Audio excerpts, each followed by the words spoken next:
leur ville, ils reviennent, ainsi de suite. Mais... Oui, mais après le judaïsme et le christianisme, après ils sont venus en Europe, ouais, ça on t'a arrêté. L'Europe, ouais. Le christianisme en Europe, maintenant, qu'est-ce qui s'est passé? Ils rencontrent quel public? En Europe, bon, maintenant, en Europe, donc, quand les Anunnaki ont déjà implanté leur royauté à travers pratiquement toute l'Europe, et que les mariages commençaient à se faire entre eux, hein, donc ils ont créé en tout cas une sorte d'étoile d'araignée hein, dans toute l'Europe. Hein. Bon. Alors maintenant, qu'est-ce qu'il faut faire? C'est que nous devons confisquer, c'est cette force nouvelle qui est venue, c'est-à-dire aller détruire les Hébreux hein, et prendre ce qui est à eux. Voilà. Mais vous pensez que ces guerres, c'est comme ça, de complaisance? Non, ce n'était pas des guerres de complaisance. Ils vont, ils détruisent et le temple et tout, et pour prendre ce qu'ils recherchent. Hein? Toi et moi, on ne le sait pas, mais eux, ils savent ce qu'ils recherchent là-dedans. Hein? Bon, ils ont détruit Jérusalem. D'ailleurs, Jésus l'a les croisades et tout ça. Et... Non, les croisades, c'est tout à fait après. Ah, ouais. Les croisades, c'est vraiment après. Alors, ils ont détruit Jérusalem. Et maintenant, ils ont repris le pouvoir. Hein? Bon. Et ils ont dispersé, le peuple hébreu est parti partout. Hein? C'est ce qu'on appelait la première diaspora, la diaspora juive.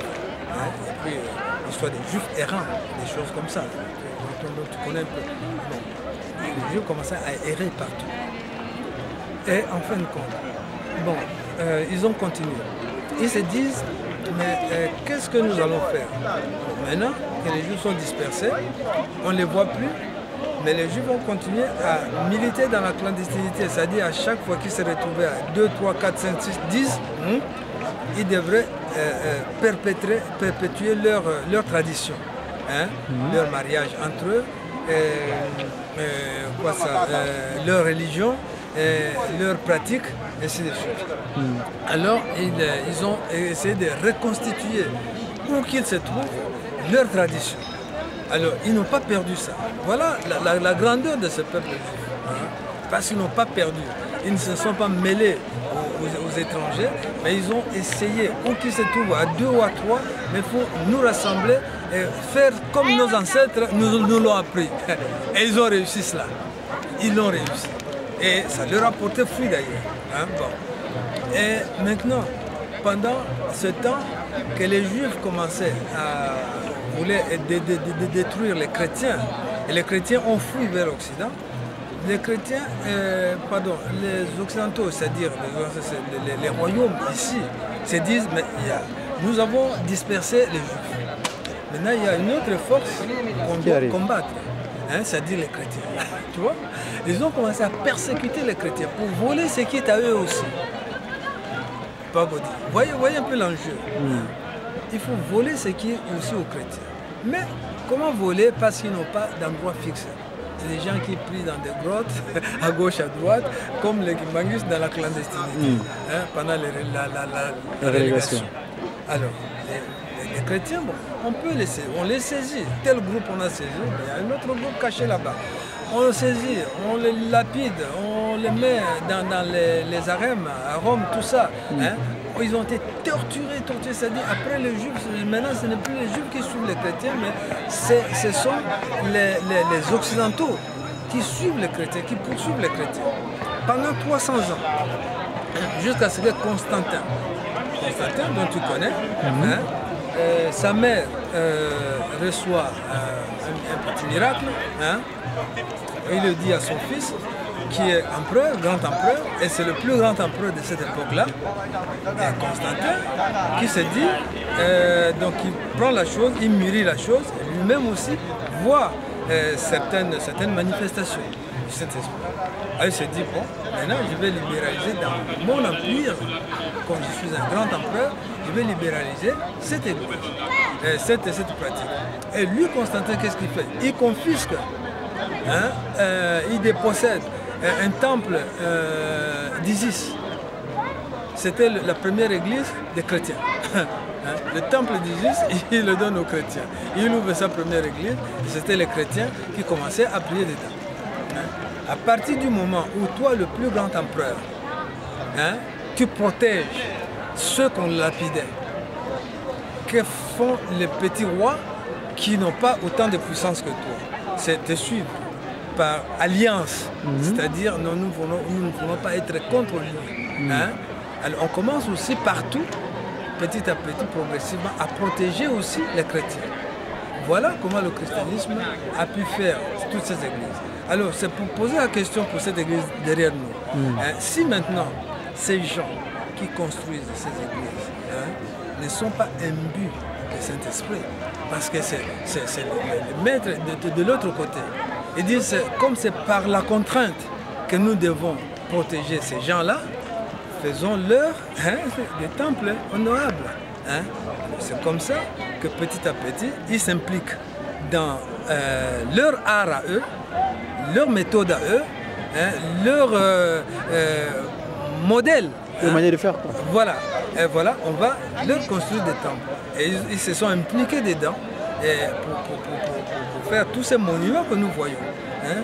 Même les plans de Rome, de Vatican et tout ça c'est dessiné par ces gens-là, hein? Pour les chrétiens. Tu vois? Et puis les chrétiens eux-mêmes aussi s'y sont mis par la suite avec les abbayes et autres. Bon, là aussi le Saint-Esprit a commencé à jouer avec eux. Voilà. C'est pour expliquer toutes ces maisons que nous voyons, ce n'est pas tout à fait l'inspiration du Saint-Esprit, ce sont des modèles en quelque sorte de l'autre camp, hein, mais qui vaut le coup et qui fait que ça fait maintenant la gloire du christianisme dans tout l'Occident. Et si tu vois tous les styles, style gothique, style ceci, style tous ces styles-là sont inspirés aussi de l'autre monde.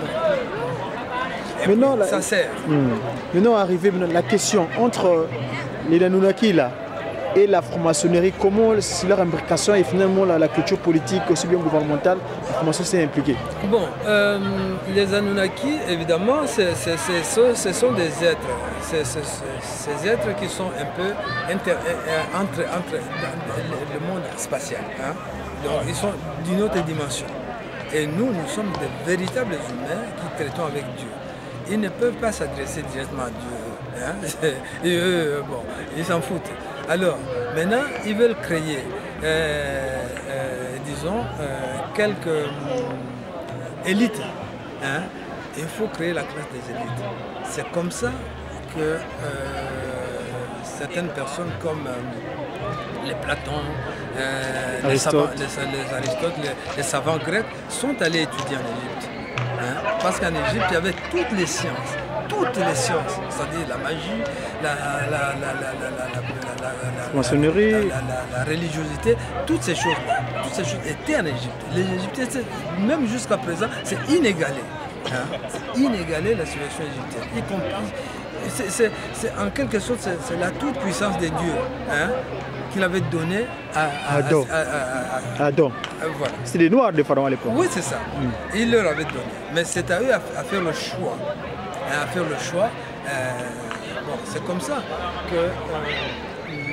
qu'ils ont créé. Quand ces maîtres grecs, les philosophes sont allés étudier là-bas, à leur retour, hein, il fallait transposer ça en matérialiser. Certaines choses qui étaient trop mystiques, il faut essayer de les faire comprendre. Ils ont créé des écoles de mystères. Et au début, ces écoles de mystères étaient réservées seulement aux élites. Hein. Donc, ça ne s'enseigne pas en public comme ça. C'est des choses qui s'enseignaient dans les grottes. Ils allaient dans les grottes s'enfermer pendant des jours entiers, pendant même des semaines, avec des rituels et toutes sortes de choses pour apprendre. C'est de là que sont nées toute la science universitaire que nous connaissons maintenant, la compartimentation des sciences, la médecine, la chimie, la biologie. Ils sont passés par l'alchimie pour arriver à la chimie actuelle. Hein. Ils sont passés par d'autres systèmes de mécanique pour arriver au mouvement mécanique aujourd'hui, ainsi de suite. ils savaient ce qu'est-ce que les énergies. Hein? Les énergies, c'est des choses invisibles, mais qui existent. Mais comment les matérialiser? Ainsi de suite. C'est à partir des écoles de mystère qu'ils ont trouvé des solutions pour matérialiser ça. Beaucoup de choses que nous pouvons faire.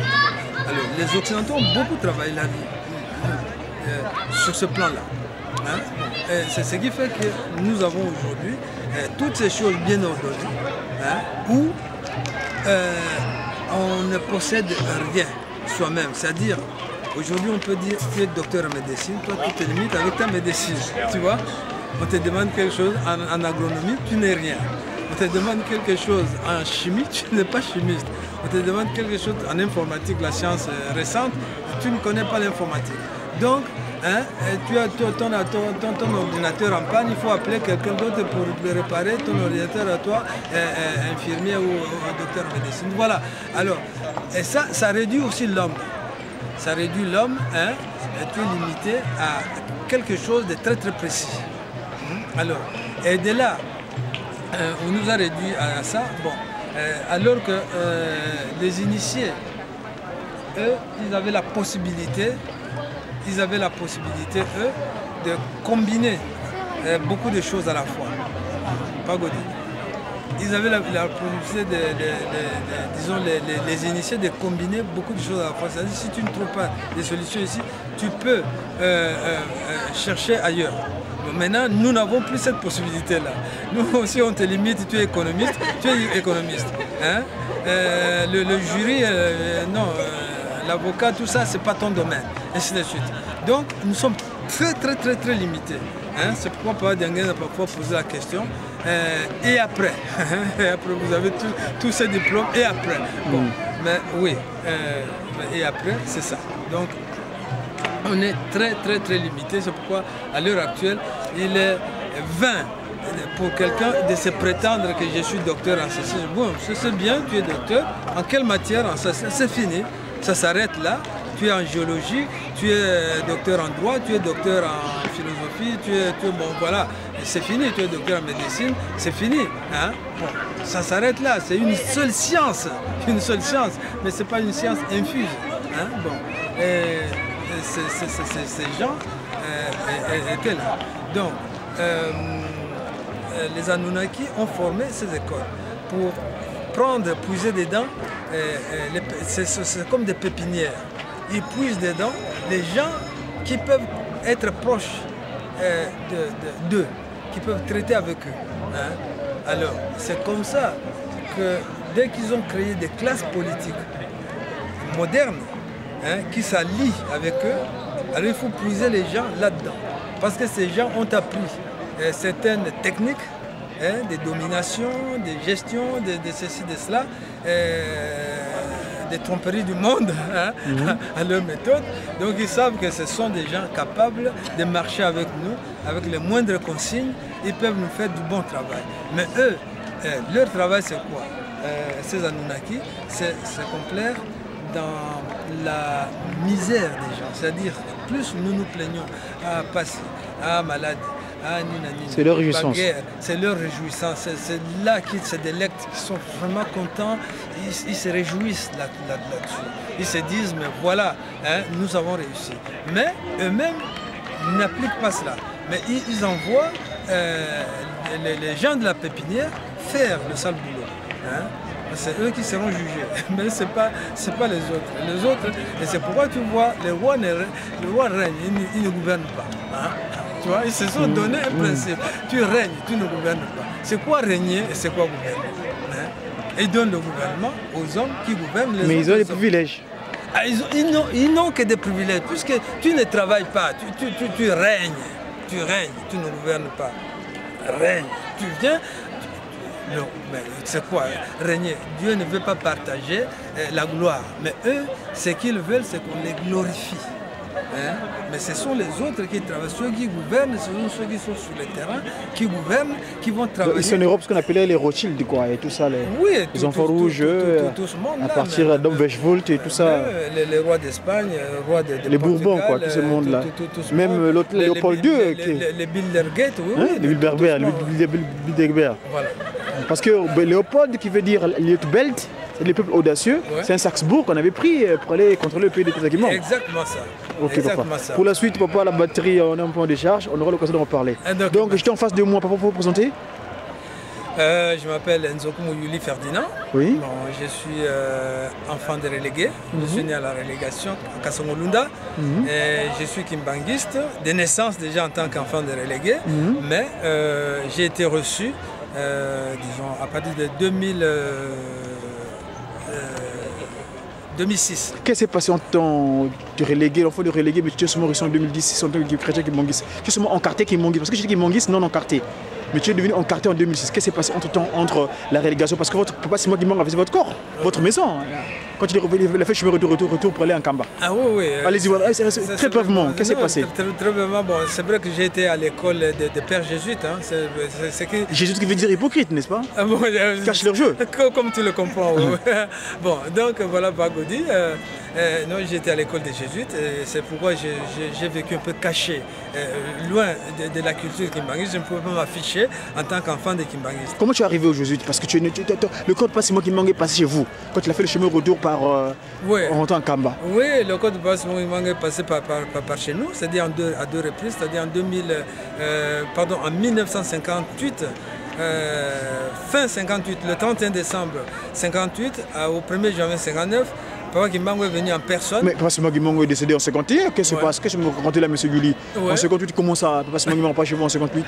Expliquez-moi. Oui, c'est ce qu'il avait voyagé. C'était pour aller combattre l'événement du 4 janvier à Kinshasa. Donc il a dû prendre le bateau en chair et en os, Papa Kimbangu qui descendait. Et ce bateau-là, le bateau qui n'a guère... Papa Kimbangu est descendu en 51. Oui. Expliquez-moi comment en 58 il apparaît chez vous. Mais il apparaît chez nous. Vous ne connaissez pas Simon Kimbangu, c'est une divinité. Pas Simon Kimbangu, d'abord, même après sa mort, il est apparu à Lowa. Il a vécu une semaine, 8 jours. Arrivé chez vous, comment c'est passé? C'est quoi? 58. Donc en 58, le bateau a accosté chez nous, hein, au beach de Mukenzi. Donc le village s'appelle Mukenzi. Et mon père et ma mère, qui venaient d'être libérés de la relégation en 57, donc un an après, Papa Kimbangu arrive dans leur village. Hein. C'est pas Kimbangu qui demande à les contacter. Et ils ont passé toute la nuit ensemble, ils ont mangé ensemble. Et quand je dis la nuit, ce n'était pas Papa Kimbangu dormait, non. Papa Kimbangu est venu à la maison, causer avec mes parents. Il leur a raconté beaucoup de choses pendant toute la nuit. C'est comme c'était le Beko. Hein, à 3 h du matin, il fallait prier. À telle heure, il faut arrêter une petite prière jusqu'au petit matin. Alors, c'était devant un témoin qui s'appelle Kini Albert. Lui, c'est un grand commerçant. Et voilà, c'est dans ces circonstances que Papa Kimbangu va dire le lendemain matin en partant, parce qu'il y avait beaucoup de monde qui est venu, parce que la nouvelle s'était répandue, que Kimbangu est là, Kimbangu est en train de causer avec Papa Yuli. Donc, Papa Yuli, ils vont, voilà. Et quand le lendemain matin, c'est-à-dire le 1er janvier, lorsque Papa Kimbangu, le bateau quitte, avant de quitter, il dit, bon, voilà, vous allez dire aux gens que je m'en vais me battre pour vous, hein, parce que les Blancs ont décidé de ne pas reconnaître le mot indépendance dans leur discours auprès de la royauté, alors que si je ne m'en vais pas, et de toute manière, vous n'avez pas d'armée pour vous battre avec les Blancs. Mais maintenant, je vais faire en sorte qu'eux-mêmes quittent le Congo sans avoir encore l'intention de vous faire la guerre. Parce que leur intention, c'est de vous faire la guerre. Et cette guerre, ils vont la gagner. Et quand ils gagnent la guerre, selon leur plan, ils vont encore régner longtemps. Parce que vous savez, celui qui gagne la guerre impose toujours son veto. Son ordre, ouais. Bon, donc voilà. Si je n'interviens pas en ce moment, c'est eux qui vont vous dominer encore pour longtemps. Donc je dois m'en aller. Et prêtez attention à tout ce qui va se passer Parce que vous direz aux gens d'écouter la radio, de rester à l'écoute de la radio, parce qu'à cette époque, la télévision n'existait pas encore. Donc vous direz aux gens de rester toujours à l'écoute. Et moi, je m'en vais. À mon retour, pardon, à mon arrivée à Kinshasa, prêtez attention, je vais faire des choses en sorte que les Blancs quittent le Congo eux-mêmes. Et effectivement, l'événement... C'était quel mois ça en 58? C'était au mois fin décembre 58, donc le 1er janvier, il prend le bateau à Mukenzi. 59 donc 59. Le 1er janvier 59, le bateau quitte Mukenzi pour arriver à Kinshasa le 3 janvier, le samedi 3 janvier 1959. Et le 3 janvier 59, le bateau arrive à Kinshasa. Et c'est là que papa à Bako va faire son meeting le 4 janvier.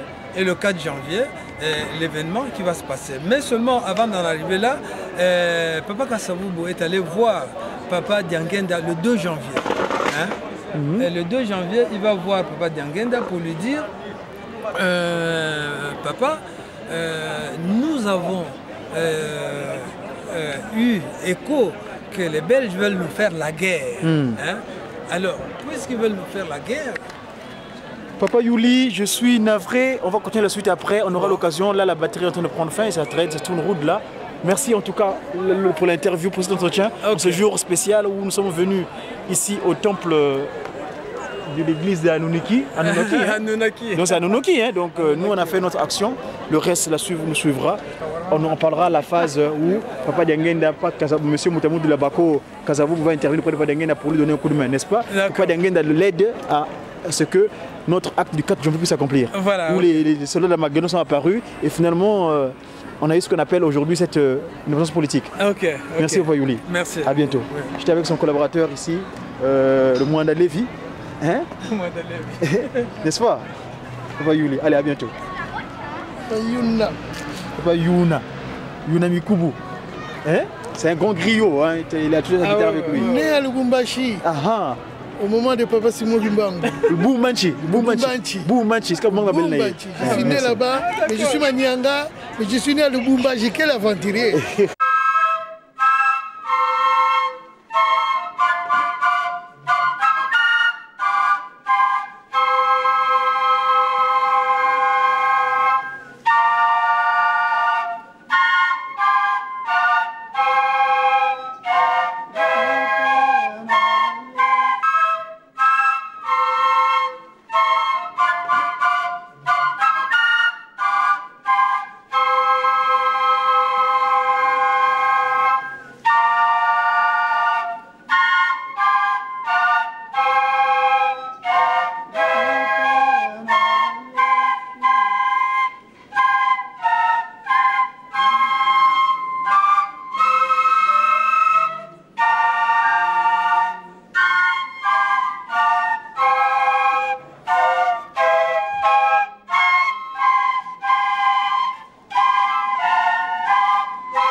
La deuxième partie, il y a culte Nabiso, il y a Mokolo, il y a Lelo.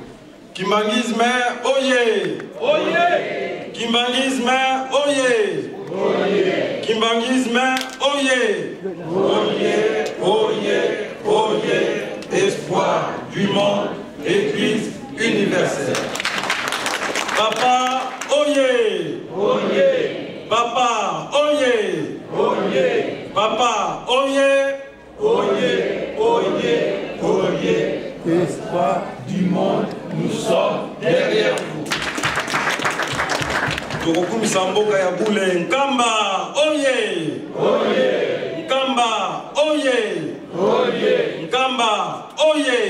oyez, oyez, oyez, Yerusalemiaka, Yikunaka, Tata Nzambi, Fumu Yesu, Ye Tata Mwagabe. Maboko, maboko, maboko.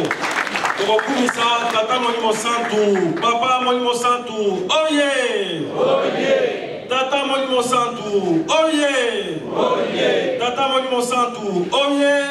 oyez, oyez, oyez, Papa Simon Kimbangu, Kiangani, Molimo Santwe, Olinga, Olinga te, Kuke Kuke, Yekaka, Yekaka, Yekaka. Maboko, maboko, maboko, maboko. Na komba Tata Mwana pe Molimo Santu, na mokolo mwa lelo, 2 août 2015, Matéa et Pesamelaki Bisso, na révérend pasteur Dilubendi, chargé de l'évangélisation, pardon. Yé Atangelek Bisso na Mikanda Miye. Mibeko Azweki yango na Deutéronome 5, 1, 21. Na Nzembo ya Bayuda azwi na Psaume 51, 1 à 16.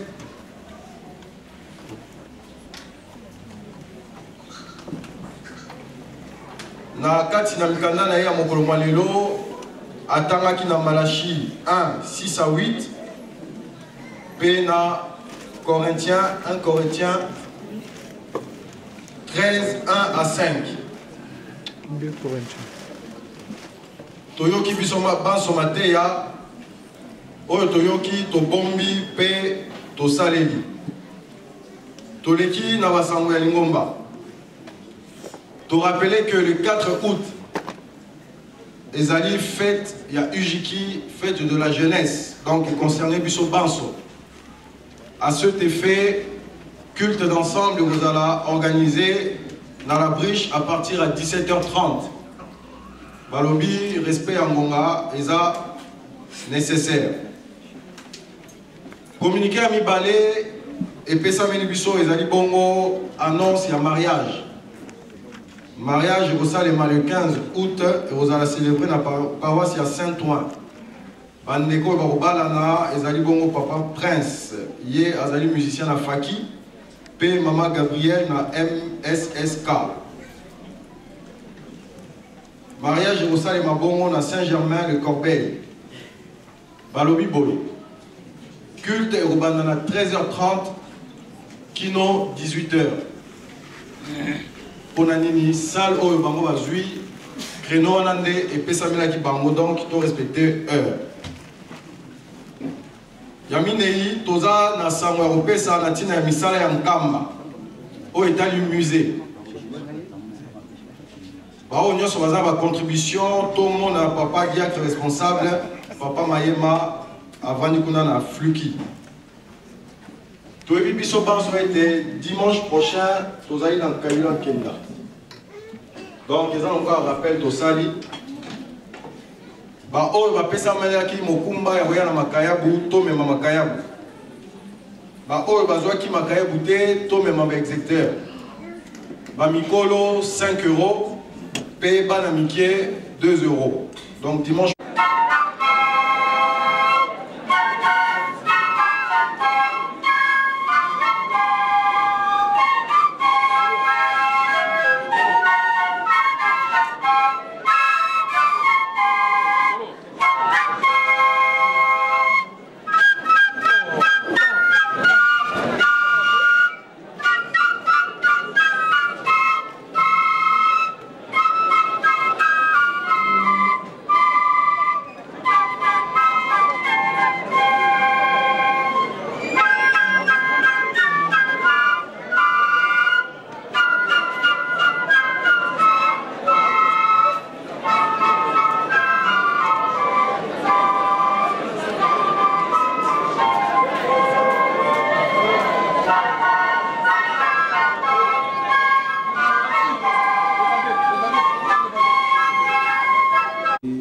opportunité rukuiza nzo akuavelela owaelongeli yako sitakubika mambo mare 4 papa mwandavelela wizakala yetu asotutwali sama monsono alinge inzambi kwangeti biyekole tukaweka yekolevu mkumbwase ye mwana na mwandavela amen. Amen. Ouais, on commence par donc pour la personne du secrétariat, nous on a choisi Maman Chahi. Maman Chahi qui fait le secrétariat. Donc, qui fait la partie sociale. La partie sociale, oui. Le secrétariat de la partie sociale. Donc nécessairement, on doit l'avoir aussi. On doit l'avoir pour savoir, pour lui donner des éléments. Papa Charles n'est pas là. Papa Charles a voyagé. Oui, on verra ça. Donc je vais informer le vôtre. D'accord. Et je voulais savoir si... Il faut savoir que quand vous donnez quelque chose, c'est une proposition. Bien sûr, bien sûr. Hein? C'est pas une décision. C'est pas une décision, c'est une proposition. C'est une proposition. Qu'est-ce qu'on voulait dire aussi est-ce que vous pourrez remonter l'information vis-à-vis du Sinsani au pasteur responsable? Ça, ce sont les deux pasteurs qui verront ça. Non, juste remonter l'information en fait. Ils le savent très bien, on l'a fait, mais ce sont les deux pasteurs qui décident. D'accord, d'accord. Il n'y a pas de problème. Merci. Ce sont les deux pasteurs qui décident. Bon. Papa Godi. Moi, je veux qu'on puisse voir la parole que tu as prévue, comment tu l'as prévue, etc. C'est ce que je fais toujours avec les jeunes quand il y a la journée du 4. Je vois ce qui est prévu pour que ça soit vraiment conforme à la journée et puis en tenant compte du timing. D'accord. On doit tenir compte du timing d'abord parce que c'est un mardi. C'est un mardi. Les gens viennent, jour ouvrable, les gens viennent du travail, ils sont là, ils seront là à 17h. Si on étend la prédication et puis on va aller jusqu'à 23h. Or l'idéal est qu'on donne peu mais bien. C'est ça. Hein, peu mais bien. Donc je voulais qu'on puisse voir qu'est-ce que tu as prévu et comme ça on en parle. D'accord. Ben écoute, on n'a pas sur lequel papa de l'ongana pas d'engagement ultimement, on s'est dit pas seulement Gangani. L'idée est partie de nous le forum aux jeunes. Donc on discutait, ils avaient mis un petit canevas, le souci des jeunes qu'on a. Ce qui nous préoccupe souvent ici en Occident, c'est à propos dans l'institution, on nous a donné des interdits, n'est-ce pas, les commandements, et quelquefois nous ne savons pas les explications, le pourquoi, le comment. Alors donc du coup, parmi les canevas dans la discussion, on était ensemble, tous les trois juges qui réunis. Ils ont essayé d'étayer un certain nombre de choses. Et moi, ils m'ont posé la question. Papa Godi, toi, question, pose tout ça. Nous, en expliquant ce que je disais, ils ont dit, mais papa, mais finalement, ce que tu dis, en fait, c'est toi qui vas prendre la prédication. C'est moi-là qui m'ont donné la charge de prédication. Les interdits. Moi, quand on parle, du concret, tout à fait. Donc, c'était quoi les jeunes, l'UJKI, nous, les jeunes qui m'ont dit. Mais c'est quoi être jeune? Et moi, ma source référentielle, je suis Congo, Ngenina, et kuna sina iko enanga. Il y a audio, il y a des hommes qui sont les jeunes, intouenya. Et d'ailleurs, on peut comme mon diaka, ngena comme zai. Ça veut dire kota, mon bikadilu, mon salulu yamba, t'as dit de veille, les 3 quarts, il y a pas qu'on y pelekete. D'ailleurs, tu as kitula, un kuma bokele intouenya, il y a des musique, il y a des simba, il y a des comment. Alors là, il dit que non, qui sommes-nous? Oui. Donc jeune, finalement, dans le mot jeune, c'est une interrogation. Qui sommes-nous? N'est-ce pas? Parce que quand tu grandis, il y a des interrogations, et certaines choses, et finalement, à partir de là, les interdits, j'ai par exemple le cas de la barbe. Il y a interdit la barbe. Mais pourquoi avoir interdit la barbe? Alors que nous avons dans l'Ancien Testament, on parle d'Aaron qui lui dit se laver la barbe. Et finalement, il dit non, moi dans ma recherche, en tant que kimbangologue, et en tant que Mazaï aussi, papa, il a un souci quand on dit qu'on est jeune éternellement. Mon prédication simplement sera axée sur les interdits, parce que le souci des jeunes, c'est qu'on puisse expliquer pourquoi on est interdit. Et donc, vraiment dans mon texte, quand je vais développer, je lirai les 10 commandements, n'est-ce pas, comme les psaumes évidemment, les 10 commandements, mais mon texte de développement sera aussi axé sur les psychos, n'est-ce pas, parce que non, Mandombe, le Paku Nokuru qui était petit, le Paku Nongo, jamais on joue sur les syllabes, n'est-ce pas? Et quand tu prends le mot psycho, parce que Robert Diokou nous a donné cette science-là, cette manière de réfléchir, de concevoir des choses, le psycho, quand tu prends le revers, en fait, dans l'action Congo, ça devient Kunsi. Et la loi est valable seulement sous terre, n'est-ce pas?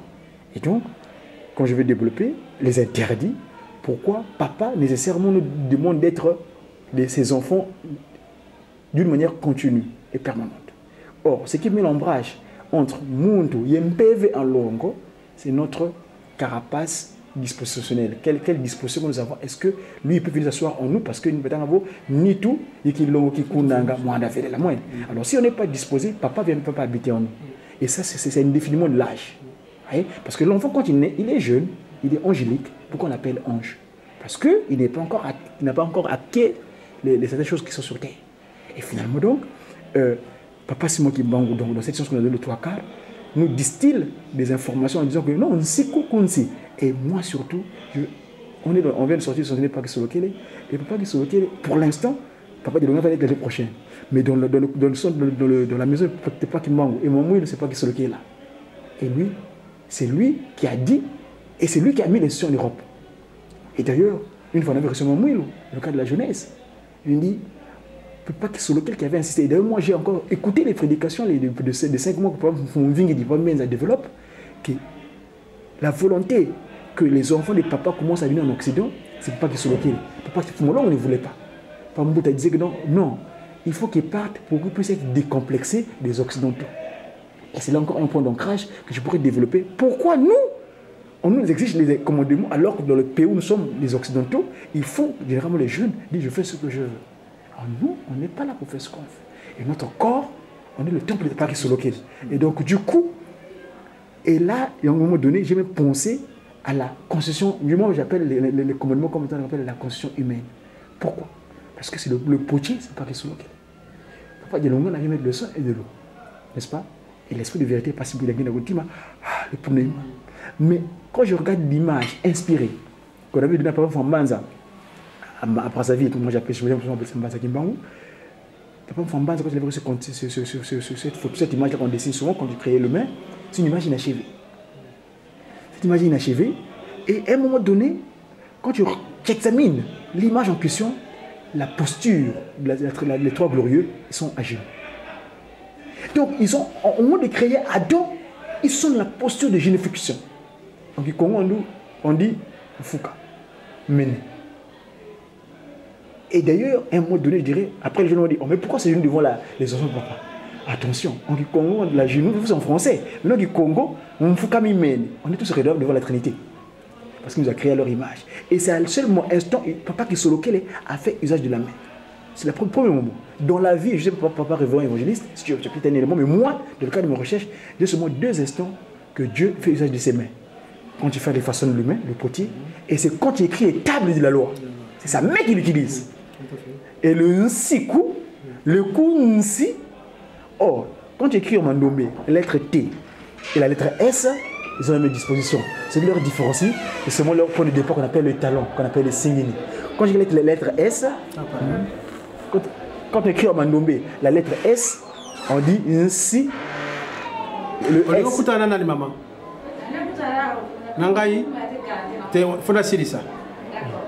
Donc, ainsi, la lettre T et la lettre S, c'est la même consonne. Ce qui leur différencie seulement mandombe, c'est leur disposition d'écriture. C'est-à-dire, si je commence par le bas, qu'on appelle le talon, le singini, si je monte, ça devient S. Si tu commences par le haut, tu descends, ça devient T. Donc, quand tu dis ainsi, il y a une T, c'est la même chose. Or, on est sur terre. Qu'est-ce qui se passe quand Papa Kisolokele donne l'interdit? C'est l'arbre dont on parle. C'est le nom de Molière. Maintenant, on appelle ça un T. Or, un T, il y a une T. Donc, ce qui fait qu'on doit associer les 10 commandements avec l'humain. C'est pourquoi j'appelle ça la constitution humaine. Et donc, quand on a une disposition constitutionnelle, le pays marche bien. Tout le monde respecte la loi et la législation est bien respectée. Et donc, dans ce cas, le pays est bien conduit. Et donc, je peux illustrer l'humain, le corps humain, comme un pays qui doit être régi par une constitution. Si le corps n'est pas anarchisé, si le corps est bien disposé, Papa Kisolokele agira en nous, Papa Dilonga agira en nous, et à ce moment-là, cette nouvelle civilisation que nous a disposée va être de la bonne chose et on sera des modèles, on sera les nouveaux ponts par lesquels les gens doivent enjamber pour aller dans le pays. Il ne faut pas dire qu'on doit se retrouver de l'autre côté. Parce que l'ancien pont a été détruit. Et c'est là encore que je joue avec le mot. En français, langue de Molière, on appelle ça le serpent. Cet animal à qui Lucifer a utilisé pour entrer au sein de l'humain qui était parfait. En français, on appelle ça un serpent. En faisant le jeu de mots, parce que dans Mandombe, dans le sens Mandombe, tous les mots occidentaux on l'écrit tel qu'on l'entend. Donc on dit serpent qui a servi de pont. Par là il est passé. Donc voilà un peu comment j'ai accès tel que les jeunes de la concertation, ils m'ont dit, mais Pogodi, puisque même au niveau de l'UGK, on m'a chargé, je suis le vice-président de l'UGK Saint-Ouen, mais chargé de la recherche. La recherche, c'est ma nourriture de vie. Donc, même si c'est basé sur les interdits, voilà. Il y a quand même un texte fondateur de Corinthiens, Corinthiens 3, 16, 17, le corps et les temples du Saint-Esprit. Oui, tout à fait. Oui. Voilà. Et voilà, c'est exactement. Et même, moi j'ai fait le corps de Kamba, dernièrement, je me suis procuré ce document-là, où tout est à l'intérieur. Ici, il y a une mémoire, pasteur. Je ne sais pas si vous l'avez. Dans cette mémoire-là, avec le papa, j'avais montré ça dernièrement à là. Non, je ne l'ai pas. Vous l'aviez montré. On nous explique pour chaque événement quel psaume correspondant. On appelle ça chapitre de secours. Oui, ça on l'a. Donc, j'avais vu, bon, donc on l'a pour chaque fête. Pour chaque fête, voilà, le 4 août, on a expliqué ces choses ici, comment, ainsi de suite. Donc, c'est là que mais vraiment, ma prédication, parce que moi, c'est la loi. Parce que c'est ça qui fait qu'à un moment donné, j'ai même pensé, pourquoi on est pour eux? Moi, j'appelle le corps, quand on n'est pas disposé, on est pour eux. C'est-à-dire que Lucifer, il peut rentrer ce qu'il veut. Il rentre. Alors, quand on a le scaphandre, et j'ai l'impression qu'ils utilisaient ça parce qu'à l'époque, quand j'étais enfant, on regardait un film qu'on appelait XOR. C'est un monsieur, c'est un géant, il est japonais, il a la société besoin en cuir, mais quand tu vas se battre avec le dragon, il se transmute. Transmutation. Il met ce qu'on appelle le scaphandre. Et moi, ce que j'appelle ça, le scaphandre, moi, c'est les 10 commandements. Les armures du chrétien. Et voilà, à la région du voilà. Amake Samano Nini, nous voitez, nous nini. Le premier continue des humains. Le premier joueur de coco. Donc voilà un peu très succinctement. Mais c'est très bien, moi je pense que c'est très très bien. Ok. Savoir que la solution pour gagner Satan, c'est la jeunesse qui est l'espoir du monde. Et je l'ai dit là, la solution, c'est moi. C'est exact. C'est moi. Je suis l'espoir. Exact. Merci beaucoup, pasteur. C'est bon. Merci. Je vous le rappelle, plus 9 degrés par rapport au normal, 34 degrés prévus à Dijon au milieu de la journée. Nous sommes 9 degrés au-dessus des normales de saison. Et à Paris, il va faire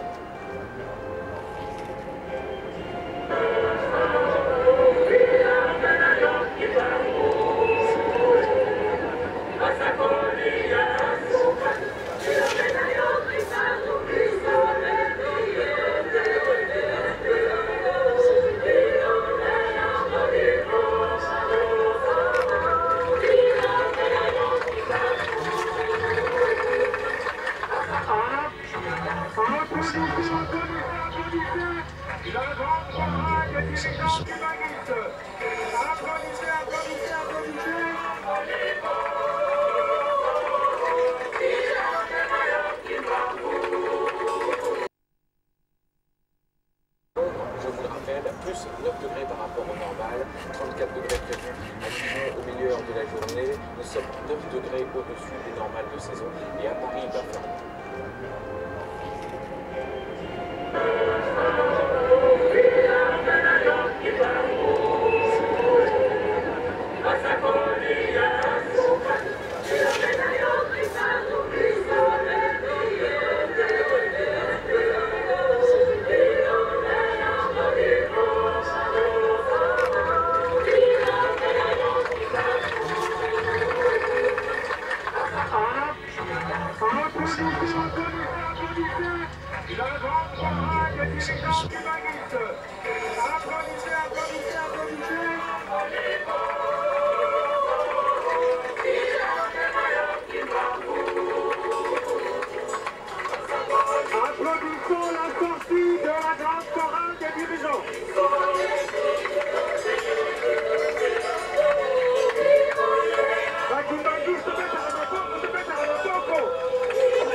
Ils vont monter sur scène.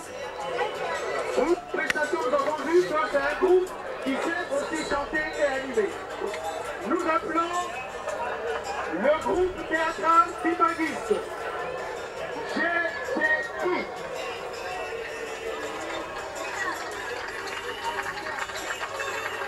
Messieurs, dames, dans les stands qui sont là, nous avons à la fois des cassettes, nous avons de petits livrets, DVD, nous avons des DVD, nous avons aussi des stylos.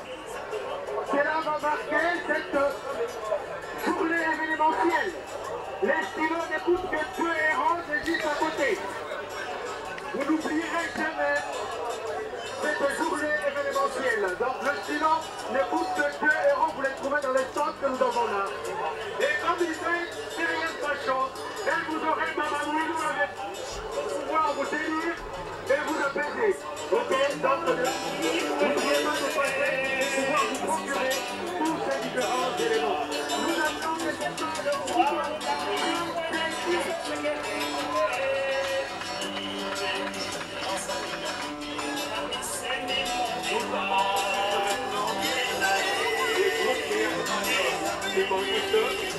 dans son secteur mission. La pièce que ce groupe va nous présenter, c'est cette pièce intitulée Où reviendra le bonheur de l'humanité. En fait, l'histoire se passe dans le royaume du Congo. Le royaume du Congo, dans une époque lointaine, environ l'Angola, la République démocratique du Congo et la République du Congo.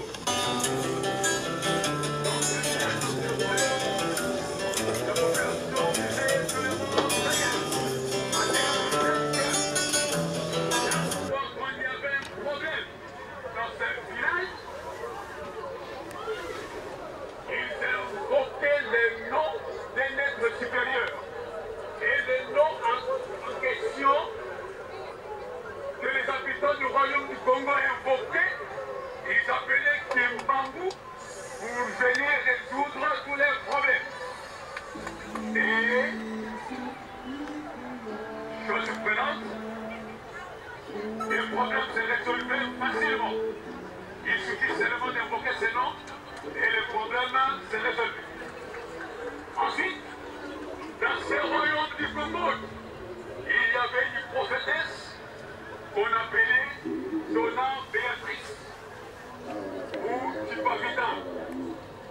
Cette prophétesse a été brûlée vive, comme les vies gendarmes.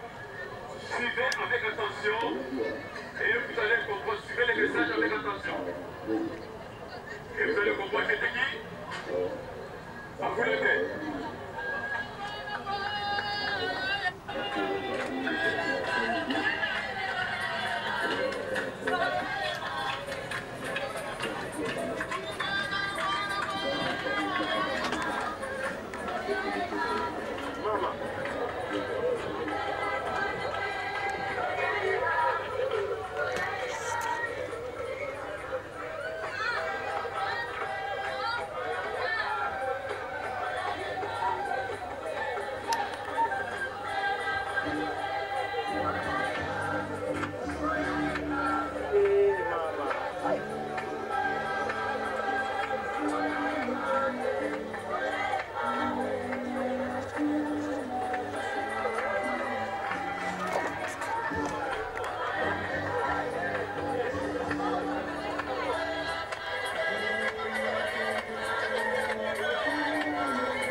Sur le phénomène de société, ce qui est sûr, c'est que ça devient du très grand n'importe quoi. Et on voit bien qu'il n'y a plus d'autorité de l'État, il n'y a plus d'autorité en général.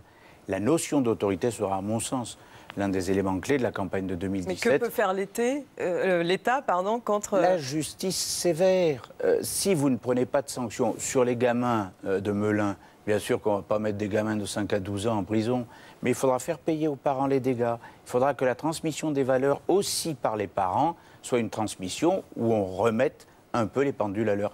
Quand vous étiez gamine, quand j'étais gamin, sincèrement, on ne serait pas allé casser des écoles maternelles parce que nos parents nous disaient quelles étaient les bornes. Voilà. Il faut être sévère avec les parents, plus que de simples amendes, par exemple? Moi, je pense qu'il faut être très sévère avec les parents, qu'il faut être extrêmement encadré dans le système éducatif. Jusqu'où sévère?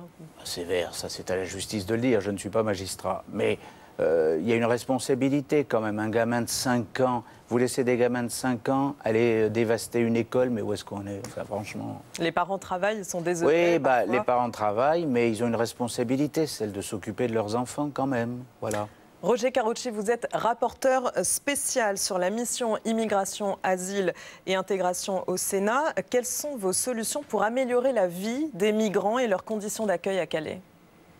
Pour améliorer la vie des migrants à Calais, aucune. Pardon de vous dire, je suis très hostile à ce que j'ai vu tout à l'heure dans le reportage, c'est-à-dire la quasi-institutionnalisation d'une nouvelle jungle. Pourquoi ?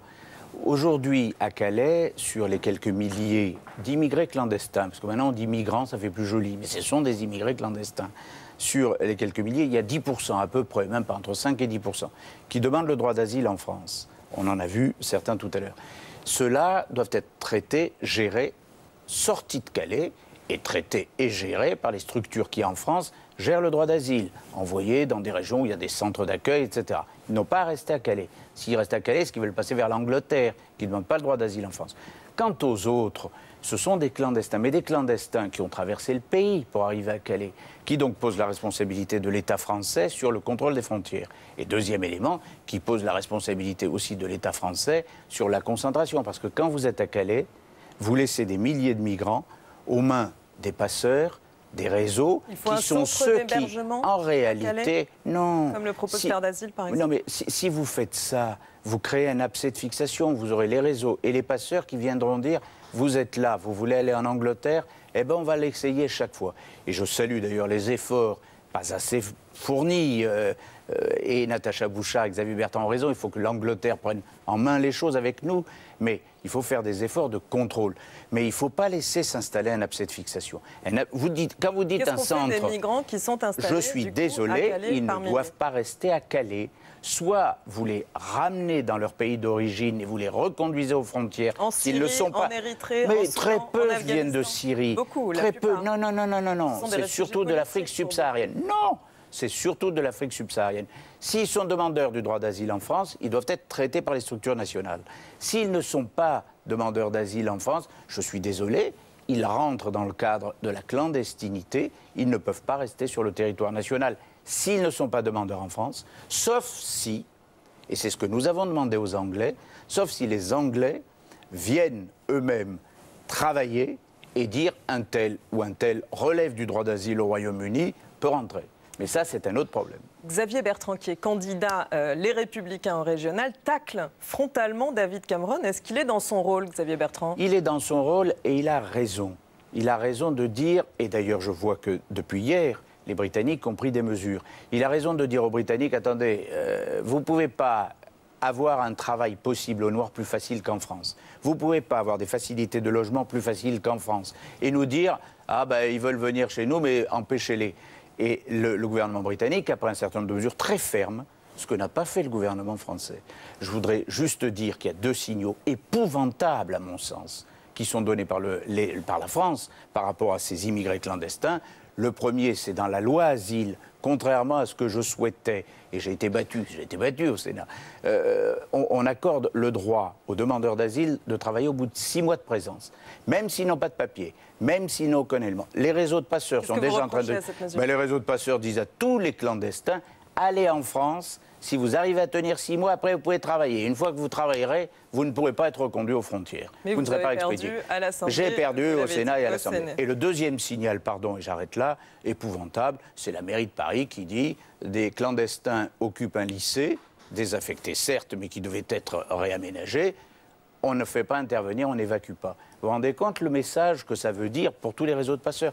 Allez en France, vous fait comment avec ces migrants qui sont dans ce lycée? Humainement, si on veut traiter correctement, ce que je n'arrête pas de demander, les immigrants en situation régulière, les demandeurs d'asile en situation régulière, ceux qui en ont réellement besoin, les chrétiens d'Orient, les Syriens qui souffrent, ceux qui sont réellement dans une situation pareille, si on veut les traiter correctement, si on veut avoir les moyens de traiter correctement cela, on ne peut pas en traiter énormément qui ne correspondent pas à des demandeurs d'asile vrais. La France, aujourd'hui, a 65 000 demandeurs d'asile chaque année. On en accorde 15 000. 10 000 sont raccompagnés aux frontières. On crée nous-mêmes 40 000 sans-papiers tous les ans. Voilà. Roger Karoutchi, le roi Salman d'Arabie Saoudite, qui quitte la France sans payer sa facture d'hôpital, 3 700 000 €.